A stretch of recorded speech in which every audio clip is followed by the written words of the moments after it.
Well, diplomats and leaders from around the world are gathered in New York City for the United Nations General Assembly this week, and U.S. President Donald Trump gave a sort of predictably Trumpian, but still very unusual by UN standards, speech on Tuesday morning. It was long, and it had some really sort of stunning moments. Again, not stunning if you follow Donald Trump very closely. You've seen some of his other remarks at the United Nations, but just still unusual for the U.S. president in this type of setting. These are always important speeches where presidents lay out a sort of version of their doctrine to the best that you could, I guess, find the contours. Often you find those in UN General Assembly speeches. So let's roll some of the big moments from Trump's speech. Before we do, of course, undercurrents.tv is where you can subscribe for the full premium experience of the show. So full versions of our interviews are over there. Subscribe on podcasts and wherever you get those podcasts. And of course, over on YouTube, we appreciate it so much. Now, let's go ahead and take a look at this sort of compilation, because it's going to include moments where Trump talks about different things, where he talks about ending different conflicts around the world, or he talks about immigration. And the best way that I'm just going to set it up framing-wise is to say there are two things going on that seem like they are in conflict. On the one hand, Donald Trump is making a case for a Nobel Peace Prize and for sort of global recognition, historic recognition. And on the other hand, he is making a structural case against the sort of global geopolitical elite. So take a listen. In 2024, the UN budgeted $372 million in cash assistance to support an estimated 624,000 migrants journeying into the United States.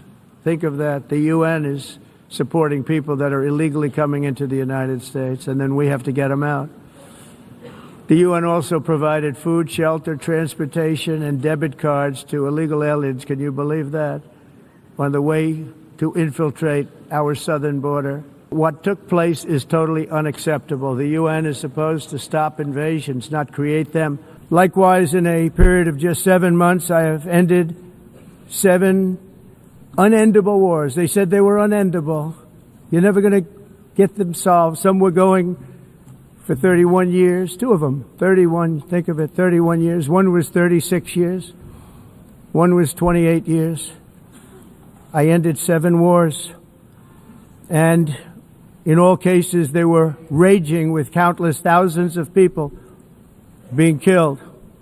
This includes Cambodia and Thailand, Kosovo and Serbia, the Congo and Rwanda, a vicious, violent war that was, Pakistan and India, Israel and Iran, Egypt and Ethiopia, and Armenia and Azerbaijan. It included all of them. No president or prime minister, and for that matter, no other country has ever done anything close to that. And I did it in just 7 months.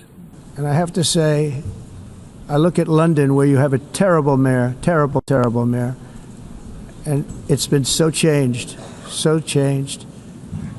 Now they want to go to Sharia law, but you're in a different country. You can't do that.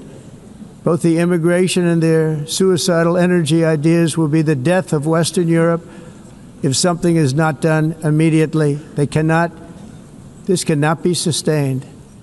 Now, I hope that makes more sense with the framing that I set that clip up with, or that series of clips up with, because that's how I'm looking at it, where he's sort of swinging for the fences, right? Like, if it goes wrong, you tried to win the game. If it goes right, you hit the home run and you win the game. And that's what's kind of going on, I think, in Trump's mind. On the one hand, I mean, this is, of course, just talking about the political strategy behind the speech, but this speech was a deep structural criticism of the United Nations. He had that one line, "What is the purpose of the United Nations?" Saying that in front of the United Nations and leaders around the world that speak reverently about the UN, have long spoken reverently about the UN.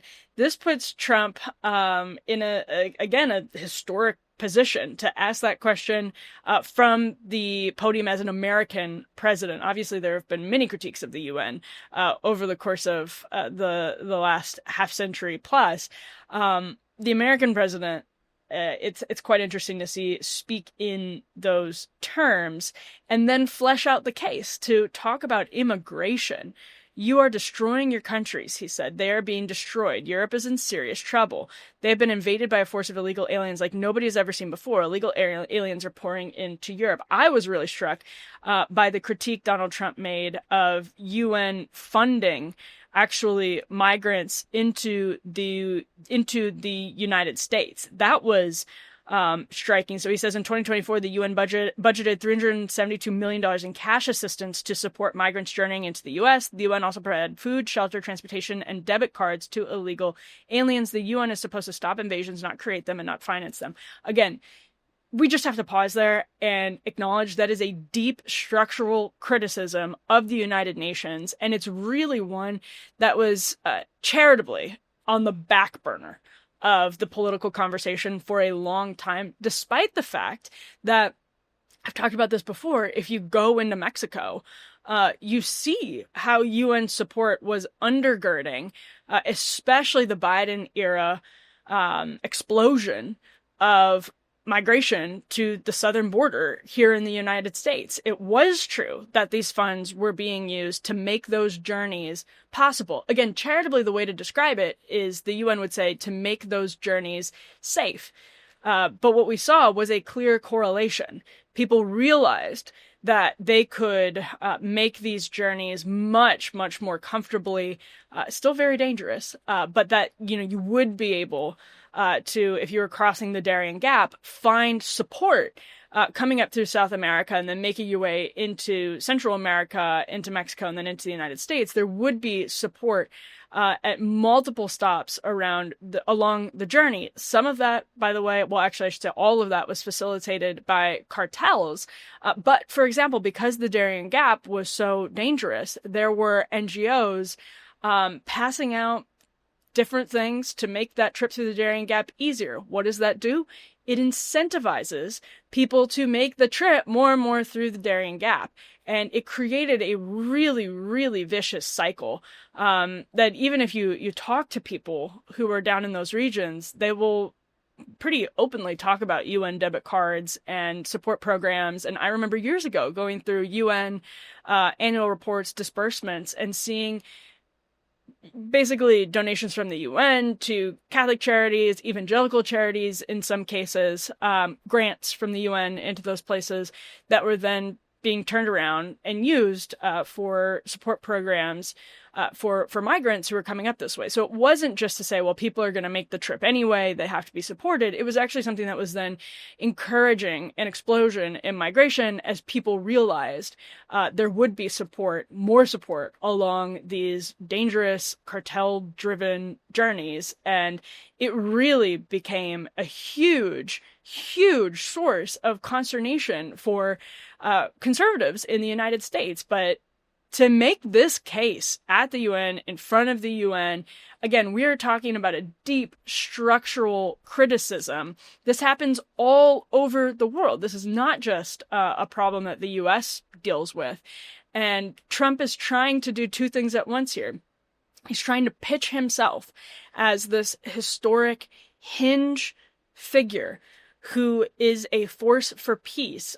You sometimes hear, especially after the inauguration when Trump was riding high, he was often referred to as the peace president, right? That temporary ceasefire in Gaza had just happened, and people in his world were referring to him as the peace president, president of peace, those different phrasings. And Trump, now in his second term, is really eager to get that to stick historically. He knows he's probably not going to get the support of the American media, but maybe someday in the history books, he can be so successful at brokering peace deals, which is why he's talking, as you saw in those clips, about being the man who negotiated these peace deals. We've heard him talking about that more and more recently. Armenia, Azerbaijan, African nations. He wants to have that front and center as he approaches the point in his presidential career, assuming there's no third term efforts, where his legacy is written. And he has two hot conflicts that opened up during the Biden presidency in Gaza and in Ukraine, that he wants to be the person to solve. And any president would want to be the person to solve. But Donald Trump really wants to be the person to solve these problems, to prove his structural critiques of the geopolitical elite correct. It's not just a matter of coming in and brokering the peace deals, being Jimmy Carter, certainly not being Jimmy Carter. It's him coming out historically and saying these institutions were hindering the peace process. These people were hindering the peace process. My criticism of them is correct, because look at the peace that was achieved. Look, for example, I mean, NATO, as much as the sort of people who talked a big game about Trump's criticisms of NATO when he first came on the scene and then was elected president in 2016, many of them have been proved wrong about his sort of tough talk towards NATO, what that could actually accomplish. And you see all these countries spending more money on NATO, and you see, I think, pretty clearly the effects of Trump's rhetoric, not having some of the disastrous predictions that many people were saying were inevitable if he continued talking about NATO in this way. And NATO is like one of many things, Zelensky being another example, and Trump sat down with Zelensky on Tuesday as well, where Trump says one thing really harsh and then another thing really flattering and friendly about on another day. And it's part of him. You can love it or hate it. What he's doing is negotiating. Does the same thing with tariffs. And he's doing it in public view to use media pressure and to use the bully pulpit in ways that other politicians have been deeply uncomfortable with, and again, for some legitimate reasons.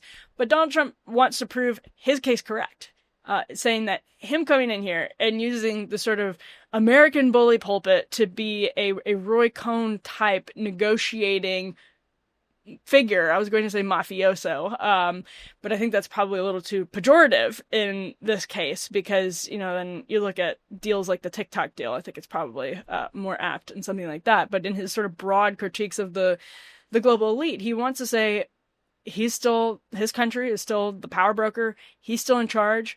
The United States has been too sort of willing to extend itself to the aid of other countries in this soft power fool's errand over the course of decades that hasn't worked, hasn't helped anyone.